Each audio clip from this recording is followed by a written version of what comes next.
வணக்கம். நம்ம சேனலுக்கு தொடர்ந்து ஆதரவளித்துக் கொண்டிருக்கும் நல்ல உள்ளங்களுக்கு நன்றி. தொடர்ச்சியாக ஆதரவு கொடுங்க. கடவுளுக்கு ஓட்டு இல்லை, அதனால் கடவுளை ஏமாத்துறீங்களா?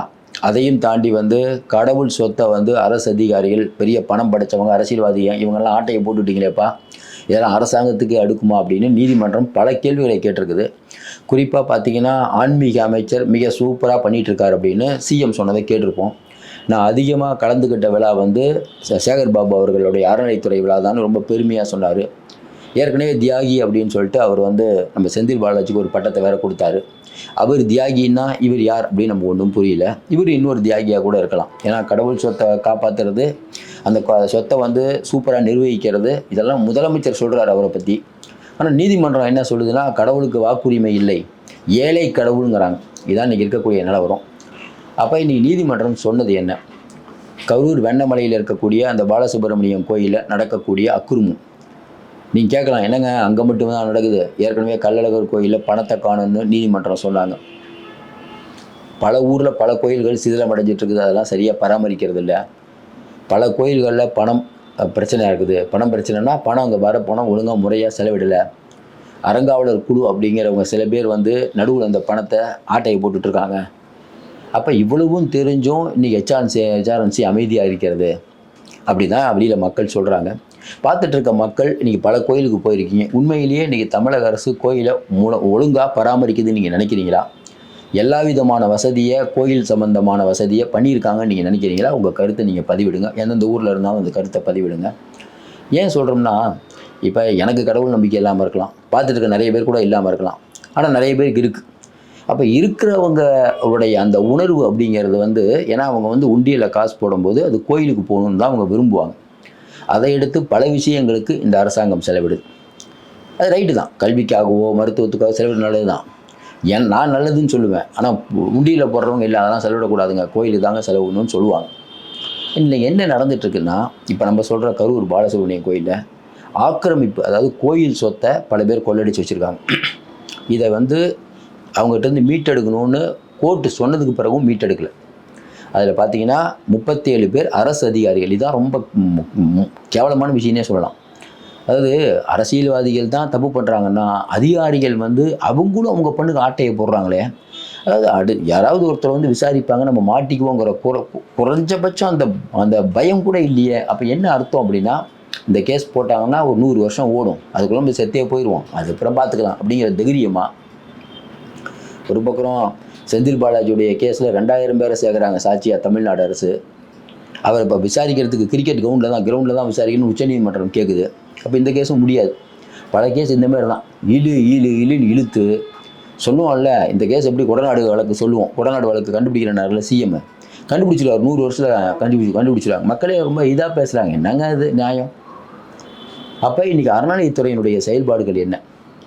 அப்போ இதில் அரசு அதிகாரிகள் 37 பேர், 69 அரசு அதிகாரிகள் 37 பேர், இதில் செல்வாக்கு பெற்ற நபர்கள் 69 பேர். அதாவது இந்த சொத்தெல்லாம் அவங்க கைப்பிடியில் வச்சுருக்காங்க. இவங்ககிட்டருந்து நீங்கள் எப்போ மீட்பீங்க? அரசு அதிகாரிகள்கிட்டருந்து எப்படி மீட்பீங்க? ஒரு பக்கம் நீதிமன்றம் சொல்லுது, காவல்துறையில் பொதுமக்கள் வந்தால் மரியாதையாக நடத்தணும் அப்படின்னு நாங்கள் தொடர்ந்து சொல்கிறோம். என்னப்பா எல்லாத்துக்கும் மாவு கட்டு போடுறீங்க? இல்லை சார், வலிக்க விழுந்துட்டாங்க. அது எப்படிப்பா மக்கள் வந்தால் வலிக்க விடுறாங்க? அதே போலீஸ்காரங்க தப்பு பண்ணிட்டு பொலிட்டீஷியன் அவங்க மட்டும் வலிக்க விட மாட்டுறாங்க, கேட்டாங்களா இல்லையா? அப்போ இன்றைக்கி காவல்துறை இப்படி இருக்குது, அந்த பக்கம் பார்த்தா ஹெச்ஆர்என்சி அப்படி இருக்குது. அப்படின்னா எங்கே போகுது தமிழ்நாடு? நம்ம எல்லா டிபார்ட்மெண்ட்டும் இந்த மாதிரி குறைஞ்சபட்சம். ஏன்னா சில பேர் என்னென்னா, மற்ற விஷயத்தில் பண்ணால் கூட கடவுள் விஷயத்தில் கொஞ்சம் கரெக்டாக இருப்பாங்க. அப்பா கடவுள் விஷயம்பா தேவையில்லாமல் எதுக்குப்பா அங்கிட்டிருந்து காசு எடுத்து குடும்பமே நல்லா இருக்காதுப்பான்னு நினைக்கிறதெல்லாம் ஒரு காலம். இன்றைக்கி கடவுளாவது இடாது, அதெல்லாம் காசு அடிப்போம், யாரும் ஒன்றும் கேட்க மாட்டாங்க, என்ன அடிக்க வேண்டியது. நம்ம ஏற்கனவே சொன்ன மாதிரி நீதிமன்றம் கள்ளழகர் கோயிலில் 107 கோடி ரூபா இருக்குன்னு ஏன்பா 67 கோடி இருக்குதுன்னு கேட்டாங்க. அறங்காவலர் குழுவை மாற்றி அமைக்கணும்னாங்க. அது என்னாச்சுன்னே தெரில. அது கேஸ் நடக்கும், ஒரு 30 வருஷம் நடக்கும், அதுக்கு எல்லாம் மறந்துடுவோம்.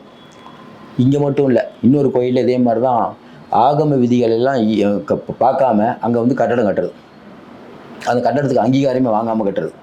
கவர்மெண்ட்டே அங்கீகாரம் வாங்காமல் கட்டினா அப்புறம் என்ன, எங்கே போகுது நாடு? அப்போ இந்த விஷயத்தை பொறுத்த வரைக்கும் இன்றைக்கி தமிழகம் முழுக்க இருக்கக்கூடிய கோயில்கள், அது சம்பந்தமான நிலங்கள் வாடகைக்கு விட்ருப்பாங்க. கோயிலெலாம் பார்த்திங்கன்னா நம்ம ஊரில் கூட விட்ருக்காங்க, ரொம்ப கம்மி வாடகையில் இருப்பாங்க. இதெல்லாம் ஒழுங்காக அந்த அந்த வாடகைக்காரங்க ஒழுங்காக பணம் கொடுக்குறாங்களா, நீங்கள் எவ்வளோ வாடகை வாங்குறீங்க, இதெல்லாம் வெப்சைட்டில் போடணும்னு சொல்லியிருக்காங்க. இது வந்து நல்ல விஷயந்தான். ஆனால் என்ன சிக்கல்னா, இன்றைக்கி இருக்கக்கூடிய ஆட்சியாளர்கள் ஆட்சி நெருங்கக்கூடிய நேரத்தில் இது பண்ணுவாங்களான்னு நமக்கு சந்தேகம். அப்போ கிட்டத்தட்ட ஒரு 4.5 வருஷம் சுரண்டுன்னு சுரண்டியாச்சு. இனிமே என்ன, அடுத்த எந்த ஆட்சி வரப்போகுதுன்னு தெரியல. நமக்கு தெரிஞ்சு இவங்க வரமாட்டாங்க. அதனால் இது காப்பாற்றப்படும் நம்புகிறோம். ஏன் இதை இவ்வளோ வருத்தத்தோடு சொல்கிறோம்னா, இன்றைக்கி சேகர் பாபு அவர்கள் ஆன்மீக அமைச்சராக வந்தவுடனே சிஎம் என்ன சொல்கிறாருன்னா, பாருங்கள், அதிமுக ஆட்சியில் கூட இந்த மாதிரி அறநிலைத்துறைக்கு மினிஸ்டர் இருந்தார், அவர் வெளியிலே தெரிய மாட்டார். ஆனால் சேகர் பாபு பாருங்கள், எல்லாருக்கும் தெரிகிறார். அதுவும் இல்லாமல் பார்த்தீங்கன்னா, நான் அதிகமாக கலந்துக்கிட்ட விழாவே சேகர் பாபு விழா தான். ஆமாம், சிஎம் போகும்போது நடு ரோட்டில் வண்டியை நிறுத்தி பெண்கள்லாம் வந்து நடனம் ஆடுறாங்க, சிஎம் கைத்தட்டி ரசிக்கிறார். இது மற்ற அமைச்சர்கள்லாம் பண்ண முடியாது. இந்த மாதிரி நமக்கு தெரிஞ்சு செந்தில் பாலாஜி கூட இந்த மாதிரி ஐடியாலாம் வராது. அவர் பணம் சம்பாதிப்பார், அதெல்லாம் வேறு. இந்த மாதிரி ஐடியாலாம் வராது. இது வந்து ஐயா சேகர் பாபுனால தான் முடியும். அதேமாதிரி இன்றைக்கி வீட்டில் இருக்கக்கூடியவங்களை கோயிலாக போய் சுற்றி காட்டுவது, இதெல்லாம் சேகர் பாபுனால தான். அவருக்குன்னு தனி ஒரு தன்மை. தூய்மை பணியாளர்கள் விஷயத்தில் நாங்கள் எங்கே வாக்குறுதி கொடுத்தோம் அப்படின்னு கொஞ்சம் தெனாவட்டாக பேசுகிறதும் அவரால் தான் முடியும். ஏன் இந்த தெனாவட்டாங்கிற வார்த்தை யூஸ் பண்ணுறோன்னா, பார்த்துட்டு இருக்க மக்கள் சொல்லுங்கள், அவர் அன்றைக்கி பேசுனது எப்படி இருந்தது பார்க்கக்கூடிய மக்களுக்கு. மக்கள் தீர்ப்பே மகேசன் தீர்ப்பு. நான் எப்போ அந்த வாக்குறுதி கொடுத்தோம், என்ன எப்படி அவர் பத்திரிக்கையாளர்களே இப்படி அணுகிறாருன்னா, கேமரா இருக்கும்போது இப்படி அணுகிறாருன்னா, இல்லைன்னா இவங்களை என்ன இப்படி ஒன்றும் புரியல. இவங்க என்ன இன்னொரு 1000 வருஷம் இவர் வந்து அமைச்சராக இருப்பார், முதலமைச்சர் இதே மாதிரி தொடர்வாருன்னு நினைக்க முடியுமா? ஒன்றும் புரியல. என்ன இருக்கிறது கொஞ்ச நாள் வாழ்க்கை. முன்னாடி இருக்க போனால் கொஞ்சம் மரியாதையே இல்லை. பத்திரிக்கையாளர்னா அவ்வளோ இதாக என்ன இப்படி தான் பேசுவீங்களா நீங்கள்? இப்போ சாதாரண மக்கள்கிட்ட எப்படி நீங்கள் பேசுவீங்க? இன்னொரு அமைச்சர் கிட்னி திருட்டு இல்லை முறைகேடுங்கிறாரு.